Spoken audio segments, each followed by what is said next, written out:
The fatal shooting of a man in the city last night. Patrick "Pappy" Lyons was shot dead as he was walking near his home in Ballymun at 9 p.m. Gardaí are trying to establish a motive for the killing. The scene of the first gun murder of the year on Belclare Terrace in Ballymun in Dublin remained sealed off today as forensic specialists and Gardaí searched for evidence. Patrick Lyons, who was known locally as Pappy, was walking along here at around 9 o'clock last night when 5 or 6 shots were fired at him. He died at the scene, not far from his home. The body of the 44-year-old was removed today for a post-mortem. Gardaí are now trying to establish how many gunmen were involved and how they arrived here and escaped after the murder. I have to say that last night's murder was just a brutal killing, and my neighbours and my friends are shocked in this community about what happened. Not just to the poor man who was killed, but the repercussions for his family. He had a young boy whose mother died last week, and this week his father is shot in cold blood. What are these people thinking about? We have a very serious drug problem here in Ballymun. We have a situation that very few other communities have to put up with, and we just don't have the resources to deal with the problems that we've got. I've been speaking to some of the guards in the area and they tell me they just can't cope with the pressures that they're under. They can't deal with the amount of open drug dealing that they have to put up with. And other communities would be completely unacceptable. But why do we have to put up with it here in Ballymun? Patrick Lyons was known to the Gardaí, but for minor crimes. He was a drug addict and had convictions for theft, public order and possession of drugs. He was not known to be involved in gang activity, and Gardaí do not believe the murder is gang or feud related, more likely to be linked to a local dispute. Gardaí are now trying to establish a motive for the murder of Patrick Lyons. And Paul joins us now from Ballymun. Paul, Gardaí ruling out, or at least they believe it's not gang or feud related. Do we have any idea what the motive is?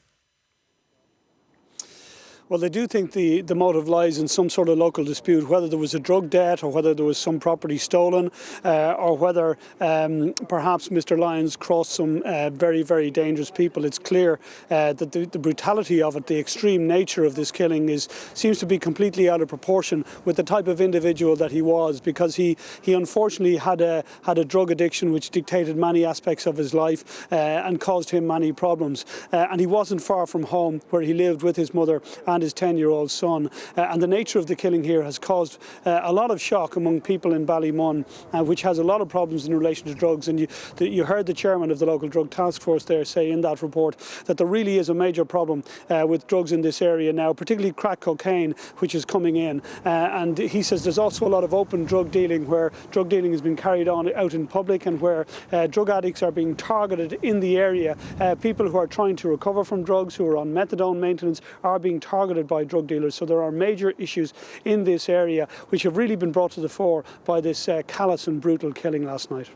OK, Paul, thanks very much for that update. Now, the ASTI trade union has accepted an invitation to meet the Minister for Education this afternoon to discuss the union's withdrawal from talks aimed at finding a way of assessing this year's Leaving Certificate students. The ASTI pulled out in protest at what it said was the prioritisation of a calculated grade type assessment over the sitting of exams. Just hours after the Taoiseach said there would be clarity by next week on the Leaving Cert exams, the ASTI trade union pulled the plug on talks with Education Minister Norma Foley in protest at what it says was the prioritisation of a calculated grade type assessment over the sitting of exams. Minister Foley has invited the ASTI leadership to meet her this afternoon to discuss its withdrawal, but the union said that it should not be seen as a return to formal discussions. It is beyond unhelpful that anyone would walk away from that process. Now look, that was yesterday and today's a new day, and I'm very pleased that the ASTI have accepted an invitation from Minister Foley to meet her this afternoon, as have the TUI who stayed in the process. I want to thank them for that as well. But look, my message here is really simple, and I think it's a message right across government from the Taoiseach down, and we heard the Taoiseach on this yesterday. Get in a room, get this sorted, and stay in the room until it's sorted. The Teachers Union of Ireland said it remains on board with the talks process. We think we can influence it in a very positive direction, and it's essential that the expertise and the experience of teachers informs the outcomes. And we think the best way to do that is by being within the process, and we certainly are not passive participants in it. We are putting forward in a very active way. The Irish Second Level Students' Union has said it's shocked and disappointed by the ASTI. It said students have been through a horrendous year and now may face an uphill battle in the coming months. Sharon Lynch, RTÉ News. Well, our education correspondent Emma O'Kelly joins us now. Emma, we could hear Simon Harris there saying this move by the ASTI is beyond unhelpful. Where does this all stand at lunchtime? Well, Paul, I think, these talks began less than a week ago, and I think the fact that they've already been derailed is an indication of the difficult task that is facing all the parties, and that really cannot be underestimated. The students have asked for choice between exams and calculated grades. The Minister said last Friday that she was going to attempt to deliver on this, but I'm not aware of any other country that is attempting this dual approach. Countries have either cancelled their exams and are going with predicted grades or are going ahead with exams. So it's a difficult task. Now, the indications today are that there are intensive attempts to bring these talks back on the rails. There was engagement this morning between Department of Education officials and the ASTI.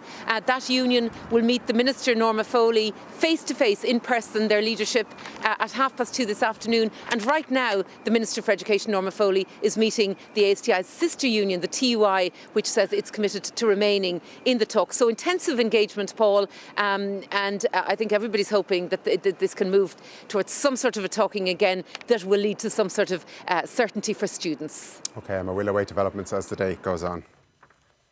Now, 2 men have been arrested after Gardaí seized over €7 million worth of drugs in Kildare. The men are being held at Naas Garda Station after more than 350 kilos of cannabis herb was found. It followed a search of a vehicle by officers from the Drug and Organised Crime Bureau, which stopped a vehicle last night and carried out follow-up searches. A leading member of NEFIT has said it will be at least 6 weeks before cases of COVID-19 drop to around 100 a day. Professor Philip Nolan told RTE that while case numbers and hospitalisations have reduced, the numbers are still too high. We're still a good 6 weeks away, at least, from getting case numbers down close to 100 per day. So we should be at, 200 to 400 cases a day going into March. We should be approaching the middle to the end of March in the region of 100 to 200 cases a day. Well, our science correspondent George Lee is with us now in studio. George, some positive trends overall, but those cases are staying stubbornly high, aren't they? Well, they've come down a lot, but the levels they're at are so much higher than what would consider to be safe. So there's still a lot of the disease in the community, and given that it's the UK variant, it spreads much quicker, and so they're the risks. And we can see some of that in relation to what they have found in terms of the close contact positivity, particularly within households, where they're finding that up until recently, we weren't doing the testing for people who were close contacts, and we're now doing the testing over the last number of weeks. And what they're finding in households is that 30% of people who are close contacts in households are turning out to be positive. And that's really a reflection of the fact that this virus is much more transmissible than it was before. And along with that, you find that one of the things which is showing up is that in terms of the age incidence, which age groups are going down and so on, all age groups are coming down except the younger age groups. So the ones under 18, the ones under 15, the ones even younger than that. And that's again because in households, they're now being tested and they're showing out to be positive. So the disease risks are still there. But what is useful and what is hopeful is the positive tone of the NEFIT briefing, and also the positive tone from the HSE yesterday, where they're basically encouraging people and saying we are getting there, but the biggest challenge they have is to keep people focused on the restrictions. They're worried about people's mobility, that's beginning to creep up, and so they're just kind of warning around that. They're worried about the fact that tests, the actual positivity rates is still stuck kind of stubbornly high. It's not coming down. So there's plenty of reasons for them to be concerned. But overall, it's positive. But the biggest challenge they have is to keep people focused. There's been a lot of talk about the vaccines, some criticism that it's been kind of slow. But that's all going to ramp up next week, isn't it? So can we put some hope in that? Everyone's looking for some good news. Well, there's slight update today in terms of we got the numbers for the vaccines which would have been administered on Tuesday. And again, they're very slow, actually. They're very low this week, but the HSE said it would have been a transition week because they were holding back some of the Moderna and the Pfizer vaccines for the second doses for people before, and they were waiting to administer and distribute the AstraZeneca. So what they're saying is that, yes, so far this week it's been relatively slow, but next week they're going to be administering, for instance, 12,000 vaccines to the GPs, to 85 large GPs, to vaccinate people over the age of 85. And there'll be very significant increases in terms of vaccinations back in long-term residential institutions and also in the healthcare. And the following week, again, a big ramp up, 42,000 vaccines for people in the community, another 42,000 the following week. So they're saying in this first quarter, by the end of March, we'll have 1.1 million vaccine doses, and they will be administering them as quick as possible. Great, George. Thanks very much for that. Now, abroad, and Australia has ordered more than 6 million people in the Melbourne area into an emergency coronavirus lockdown that will last for 5 days. The Victorian State Premier said the lockdown was needed to halt an outbreak of the COVID-19 strain first identified in the UK after cases leaked from a quarantine hotel. The city, which has been COVID-free for 3 months, is currently hosting the Australian Open Tennis Grand Slam. Spectators will be banned from the tournament again from tomorrow. 2 new upskilling programmes for employees in the hospitality and tourism sector were announced this morning. The scheme will be rolled out across the country next month and will be available to those in receipt of the pandemic unemployment payment. It's one of the sectors worst affected by the COVID-19 pandemic. Over 100,000 employees in the area of hospitality and tourism are out of work. This morning, the Minister for Higher Education announced 2 new further education programmes for employees in the sector, which will be rolled out next month free of charge. It really does make sense to do this and to do this now. Why? Well, firstly, because, as I've said, it's an opportune time. People wouldn't normally have this time in a really busy sector. An employer couldn't normally say to their staff member, go off there and do that training course. So while we have the time, it makes sense to use that time and to use it well. The 2 new programmes are designed to develop skills in the areas of team leadership and supervisory management roles. They've been developed by Solace and the Education and Training Boards with input from the Irish Hotels Federation. Elena Fitzgerald is their president and also owns the Woodlands House Hotel in Adair, County Limerick.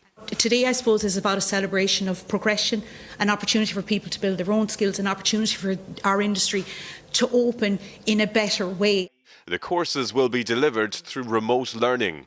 Limerick, Clare, Kildare, Wicklow and Kerry really have been the leaders on behalf of the ETBs of this, and they'll be rolling this out to around 800 people, we hope, throughout the course of this year. These Level 5 and Level 6 courses will be available in every county, and while it's estimated that roughly 800 people will sign up in the initial phase, there will be room for more if needed. Tommy Meskel, RTE News. ESB repair crews have been working all morning to restore power to more than 1,300 homes in counties Mayo and Galway following further snow. Motorists in County Mayo are being urged to drive with care as some routes remain treacherous. Care is particularly advised on secondary roads which weren't gritted overnight. A new status yellow snow ice warning has been issued overnight for Connacht, Leinster and parts of Ulster, with snow accumulations of up to 5 centimetres possible. Still to come on the Lunchtime News. Love is in the air. Well, it's kind of like a day, but about a feeling. Love is in the air. Love without hugs, how homeschooling children are still sending Valentine's messages despite life in lockdown.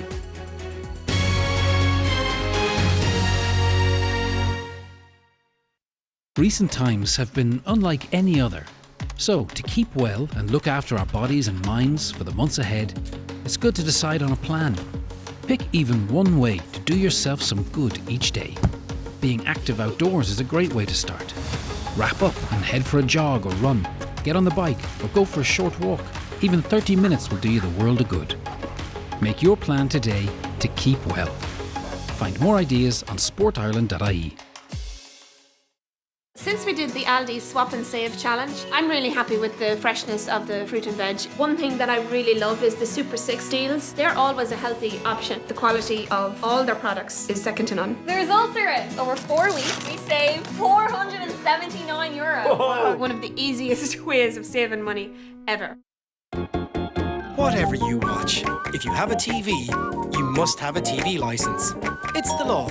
That's just one of the terms and conditions of life in Ireland. So get yours at tvlicence.ie or at any post office. This message is brought to you by the Government of Ireland. It's match day, and sometimes things don't go your way. But William Hill gives you the freedom to choose by giving you the rules of the game. Now take the field. Take control. Set your deposit limits. Take a break. Own your game, so you'll always play your best game. Gamble responsibly. William Hill.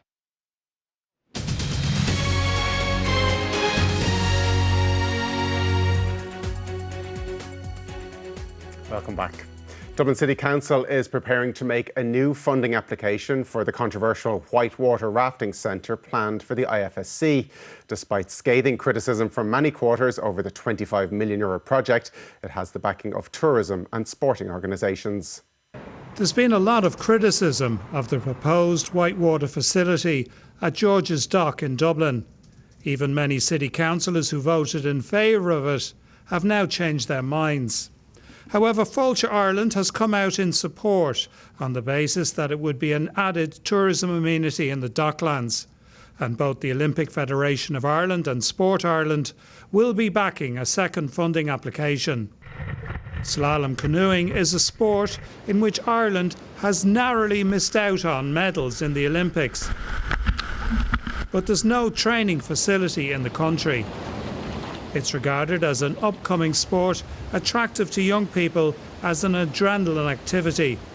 The Whitewater facility is also backed by Dublin Fire Brigade, as it will also provide a facility to train for swift water rescue. Dublin City Council says a final decision will be made when a price is put on the construction cost as a result of the tendering process, which is expected to finish in June. John Carraine, RT News, Dublin. Kremlin critic Alexei Navalny has returned to court in Russia for a trial on slander charges, which he says are politically motivated. A prominent critic of President Vladimir Putin, Navalny was jailed last week for almost 3 years for parole violations he claims are trumped up. The West has condemned the case and is discussing possible sanctions against Russia. A number of buildings were lit up in Dublin last night to mark the start of the Chinese New Year. This year's celebrations in Ireland will be a little different, with events moving largely online. But there will still be a mix of musical performances, cooking demonstrations and cultural events taking place to mark the year of the ox, the second symbol in the 12-year Chinese zodiac cycle. It's time for the business news. Now here's Petula. Thanks, Paul. Good afternoon. The UK economy shrank by 9.9% last year as coronavirus restrictions hit output. The contraction in 2020 was more than twice as much as the previous largest annual fall on record, according to Britain's Office for National Statistics. The economy there expanded by 1% in the final 3 months of the year, which means the UK looks set to avoid what could have been its first double-dip recession since the 1970s. Rents for prime offices in Dublin city centre have fallen by 10% over the past year as the pandemic and a major switch to remote working hit the sector.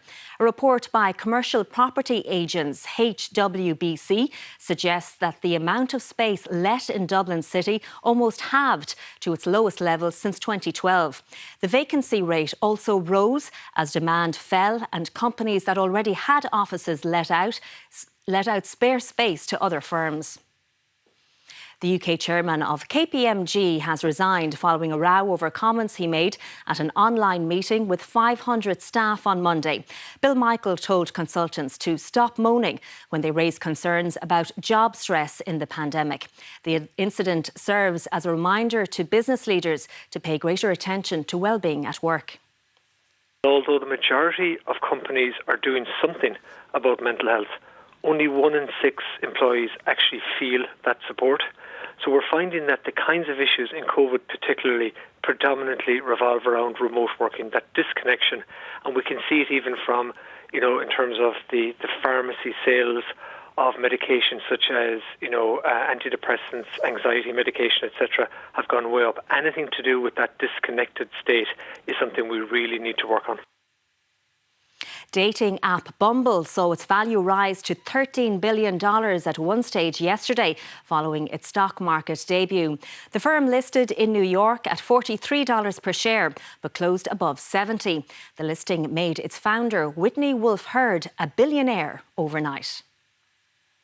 Disney turned a surprise profit in the final quarter of the year, despite most of its theme parks being closed and its major cinema releases postponed. The entertainment giant saw its revenue fall by more than 20%, though its costs were also lower. Its Disney Plus streaming service continued to perform extremely well, holding almost 95 million subscribers by the start of the year. Let's take a look at the markets this lunchtime. The ISIC 20 index is 0.6% lower. Dalata Hotel Group and Uniphar gained. AIB and ICG are both lower. In London, the FTSE index is up 0.2%, while the DAX in Frankfurt is 0.4% lower.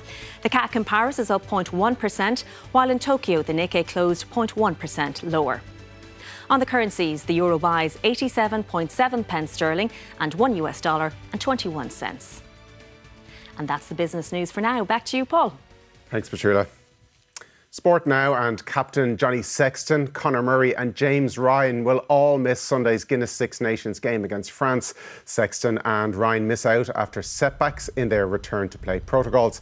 Billy Burns will start at out half. He'll partner Jemison Gibson-Park after Conor Murray picked up a hamstring injury in training yesterday. Rhys Ruddock will make his first Six Nations start in the back row in place of the suspended Peter O'Mahony. Ian Henderson will captain the team. It's been challenging, but every test week is always presents its own challenges. There's been a lot going on this week, but we're a squad, and we've been a squad since we met up.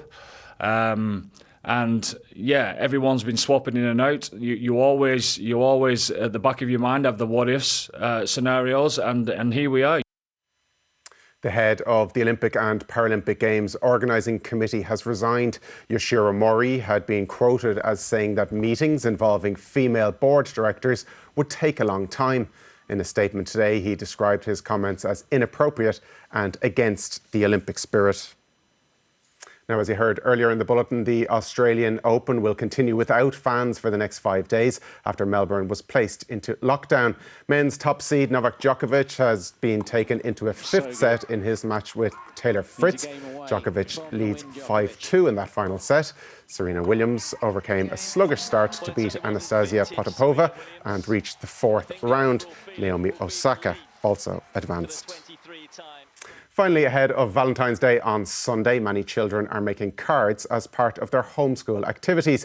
Pupils in Ballymun National School in County Waterford have been busy doing that and are sending Valentine's messages to those they can't hug this year.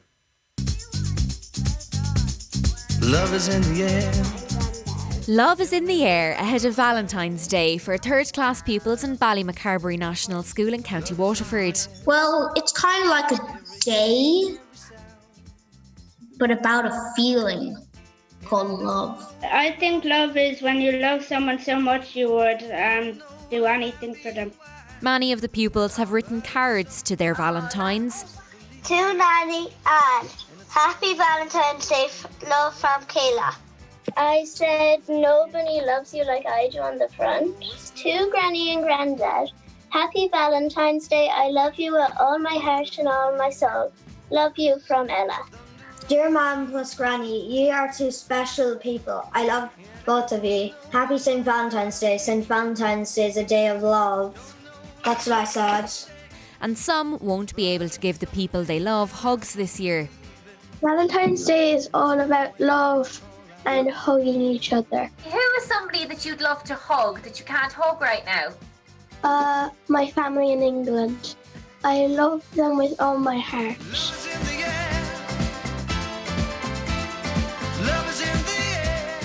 My friends. What would you say to your friends? We all love our friends. I hope you guys are okay and I hope you have a good year.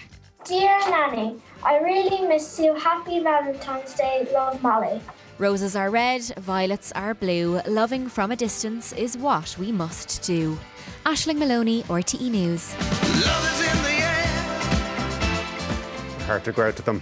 Well, a reminder again of the main news. Gardaí in Dublin have begun a murder investigation following the fatal shooting of a man in the city last night. Patrick Pappy Lyons was shot dead as he was walking near his home in Ballymun. Gardaí are trying to establish a motive for the killing. And you can keep up to date with that story and more on the RTE News app. That's all from the newsroom this Friday lunchtime. From all the team, good afternoon.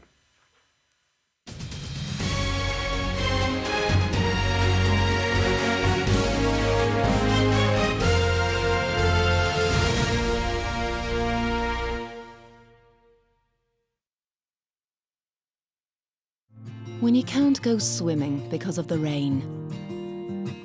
Avonmore Soup, the heartwarming goodness that makes everything good again. Hello, good afternoon. Well, after a prolonged cold spell, our weather is on the turn and the transition to the milder Atlantic air should be complete by tomorrow night, so no risk of snow and ice at that stage, but we do have the potential for further wet and windy spells. But in the meantime, 3 yellow level warnings in operation through tonight until noon tomorrow. 1 for snow and ice through Connacht, Leinster and Ulster. A second for heavy rainfall through counties Kerry, Cork and Waterford, with the possibility of coastal and river flooding. And a third for strong winds in southern and Atlantic counties.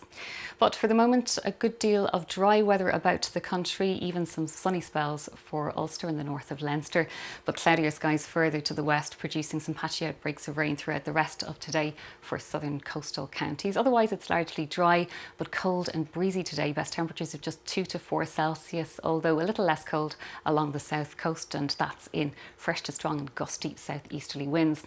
Now, those winds reaching up to gale force in places tonight, with those yellow level gusts for southern and western coasts. Overnight lows of -2 to +2 degrees Celsius, although a little higher in the southwest, with heavy rain taking hold here and in the west early on.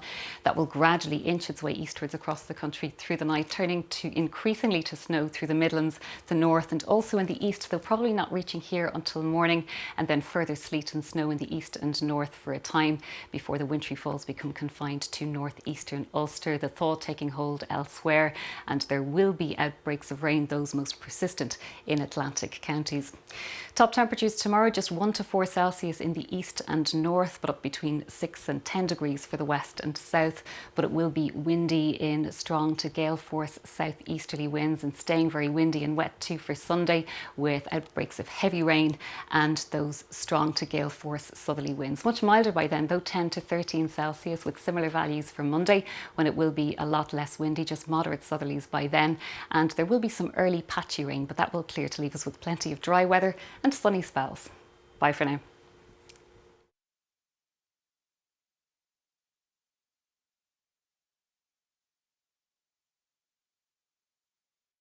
When you can't go swimming because of the rain. Avonmore Soup, the heartwarming goodness that makes everything good again. RTE Choice Music Prize celebrates the very best in Irish music. What was the song in 2020? Was it Chyla, Up the Flats, Televised Mind, No Judgment, Haunted, Boxes, Giants, Winona Ryder, Holy Show, or Survive? Vote now on 2fm.ie. RTE Choice Music Prize, only on RTE2 and RTE2FM. Millions of people trust Head & Shoulders. It deeply cleans and helps fight dandruff, oil, itch and dryness. Clinically proven, up to 100% flake-free and a 100% clear mind. Proudly the world's #1 shampoo.